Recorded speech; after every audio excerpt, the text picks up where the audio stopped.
everyone! In today's video, we're going to be comparing DSLRs versus mirrorless cameras at a portrait photo shoot, and I want to share with you the reasons why I switched from a DSLR to a mirrorless over 3 years ago. So today, for my mirrorless camera, I'm using the Sony A7IV with the GM 35mm f1.4, and for my DSLR, I'm using the Canon 5D Mark IV with the Canon 35mm f1.4 Mark II, and this is a camera body that I've used for many years. So let's head to our photo shoot. Can I please get you to stand here? I love these hydrangeas. Color's so nice. And we can get like the red shutters behind you too. Actually, that looks really nice with the sleeve down.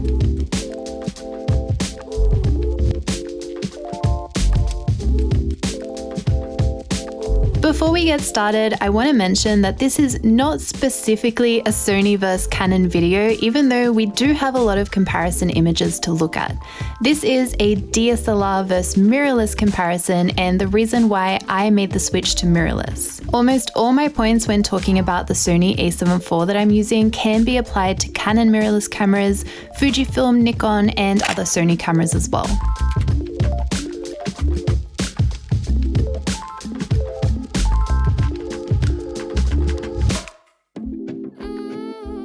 One of the aspects that made me so interested in mirrorless is the form factor.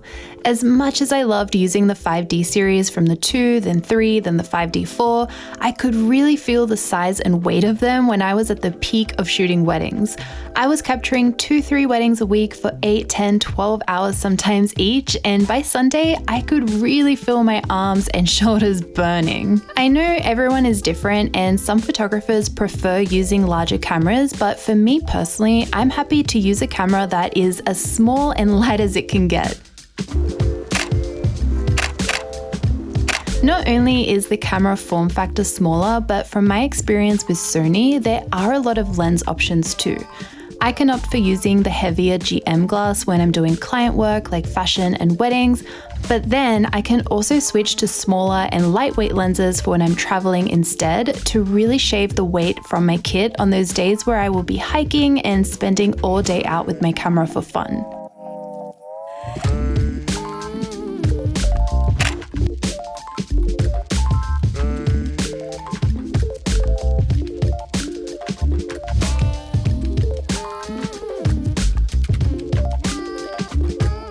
And let's do a shot with you sitting just here as well. So I'll get like a close-up shot. Oh yeah, leaning that way is nice because I get to see the hydrangeas in the background. I really love the optical viewfinder of a DSLR. There's something so nice about shooting through an OVF, and even after 3 years of being on mirrorless, I still can't really get used to the electronic viewfinder. In saying that, if I had a reliable option to shoot with the LCD on a DSLR, I would have done that from the get-go. So another reason mirrorless wins out for me here is the ability to shoot fast-paced and accurately with the LCD.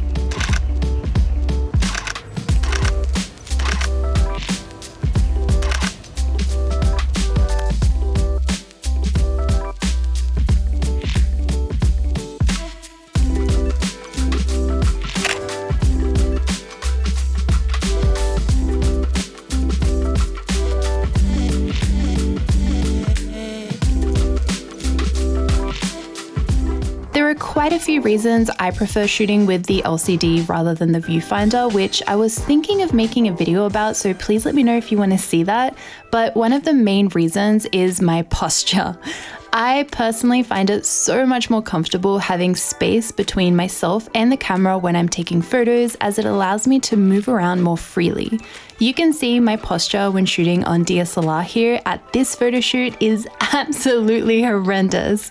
I think we can also agree that even though I specifically don't like the flippy screen of the A7IV, having a flip or tilt screen is so great, as it makes capturing photos from different angles so much easier. With an electronic viewfinder, we now also have options to make it a lot easier for ourselves when shooting with flash. During a wedding, when I'm getting photos on the dance floor, for example, it's usually extremely dark. With an optical viewfinder, there's nothing you can really do about that, but with an electronic viewfinder, you can toggle live view mode so you can actually see what you're photographing. This camera hurts my shoulder. I love that. So pretty. So we'll try and get some of that greenery. Maybe if you stand like around that circle area. If I shoot like this. Oh, there we go. Can't even see them. This framing is very like wide here, so you can like have your arms and stretch them out. Yeah. Yeah, stunning. That looks so good. Focusing is probably the second most important factor that made me so interested in switching over to mirrorless. And I say second because form factor and lens options are the most important to me. In my opinion, you don't need IAF to take sharp or good photos. Before mirrorless, focusing on fast-moving subjects was and still is perfectly achievable on a DSLR. However, as a full-time photographer, I am more than happy to take new features that will help me achieve better results faster and more efficiently. Having one less thing to multitask on in your camera means extra time spent directing and interacting with your clients to get the best possible photos for them. Another thing you might notice by looking at the before and after comparison photos is that I more often had to crop my DSLR photos compared to the mirrorless photos that needed less cropping in post. Something I absolutely love about mirrorless cameras is the ridiculous number of focus points we have to choose from and how fast it is to access them.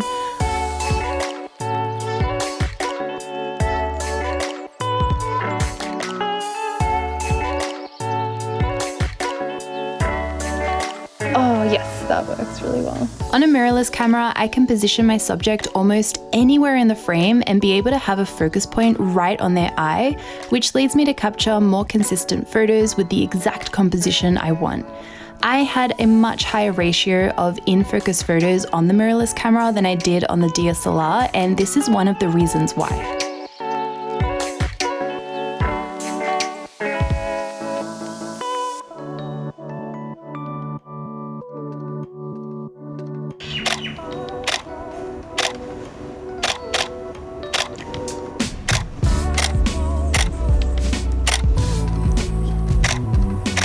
Oh, I forget. When I used to use this camera all the time, I was always tiptoeing to get shots, whereas with this camera, I just like hold it up like this and I don't have to have my face like looking at the viewfinder. But this one I have to tiptoe. On the other hand, the Canon 5D Mark IV I'm using here only has 61 focus points that are mostly in the center part of the frame. For me as a portrait photographer, it means I usually have to focus and recompose my shot to get the compositions I want. For example, I usually frame my subject's face towards the top of the frame. However, the focus points only reach to around the neck or collarbone height, so I have to choose the closest focus point and then focus and recompose to take my photo. There are a couple of downsides to this. Focusing and recomposing for almost every shot you take is really time consuming. It can also be inconsistent and requires a lot of practice and technique. If you are using a DSLR and you use this method to focus, I do have 2 tutorials online where I show you how I focus and recompose to try and get the most amount of sharp photos, and I'll leave them linked down below if you want to watch. While there are some customization options in DSLR, from my experience with the 5D4, those options are a bit limited. I find the custom menus, reprogramming buttons, and creating unique shortcuts a next level experience on mirrorless.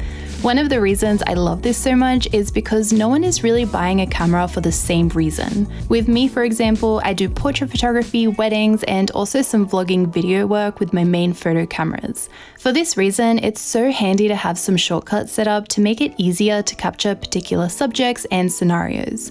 I just uploaded my Sony A7IV setup to show you how I have my camera set up for both photo and video, which I'll also leave linked down below if you want to get some ideas for how to set up your own camera.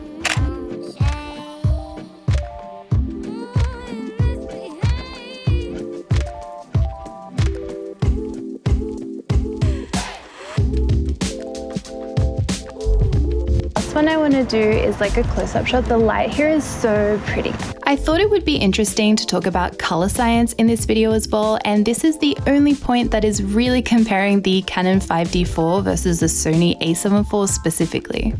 Since I am using two different lenses, this is also going to cause a shift in color, but I am using the flagship 35mm from each brand native to the camera, so let's take a look. In my personal opinion, color science from the Sony A7 III and onwards has been good. I still get messages to this day of people telling me that they want to switch to Sony, but they're afraid of bad colors. In my opinion, the colors might look different if you've been shooting with one camera brand for many years, but I wouldn't say they look bad.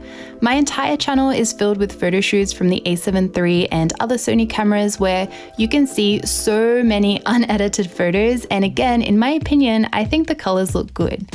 In the A7 IV though, I think Sony have really stepped it up even more in color science, and I've been absolutely loving what all my photos look like straight out of the camera. I think both files from Canon and Sony look incredibly similar. I've been showing you heaps of unedited side-by-side examples from every location we're shooting in, so please let me know what you think of the comparisons in the comments below. The main thing I noticed while editing is that the Canon files had a warmer cast to them, whereas the Sony files were a little bit cooler. But both files look really beautiful, the skin tones look great, and there is a nice amount of detail and sharpness in each of the photos. While DSLRs might have some downsides in ergonomics, they are still a very capable camera to shoot with, and I still know so many full-time pros who still use it to this day. While we get a few more photos in this last location, the final comparison I wanted to talk about is IBIS. Nowadays, we are seeing mirrorless cameras with IBIS and even phones with IBIS as well. DSLRs, on the other hand, didn't have any IBIS.